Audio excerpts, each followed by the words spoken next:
കോൺഗ്രസ് താമരക്കുളം കൊട്ടക്കാട്ടുശ്ശേരി വടക്ക് 6ാം ward committee Mahatma Gandhi കുടുംബസംഗമം നടത്തി.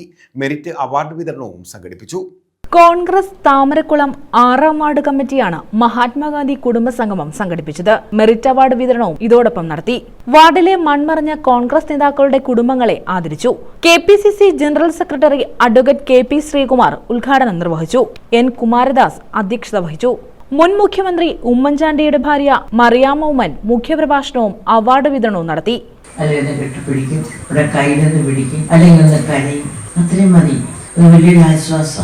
താമരക്കുളം ഗ്രാമപഞ്ചായത്ത് president G Venu, DCC general സെക്രട്ടറിമാരായ MR രാമചന്ദ്രൻ, രാജൻ പൈനുമൂട്, നൂറനാട് ഷാജി, DCC അംഗങ്ങളായ Thamarakulam Rajan Pillai, P Raghu, S Anilraj, VR Soman, മണ്ഡലം പ്രസിഡന്റുമാരായ T Manmadhan, PB Harikumar, block ഭാരവാഹികളായ ഷാജി ഖാൻ, PM ഷെരീഫ്, നസീർ സീതാർ, ബാലകൃഷ്ണപിള്ള, K അശോക് കുമാർ, നിഷ നസീർ, കനകമ്മ, സൂര്യ, മിഥുൻ, മുഹമ്മദ് ഷാജി, സജീവ്, രജിത അളകനന്ദ, അബ്ദുൾ റസാഖ്, ശ്രീകുമാർ അളകനന്ദ, അഡ്വക്കേറ്റ് മുത്താറരാജ് തുടങ്ങിയവർ പങ്കെടുത്തു. News bureau, Charummood.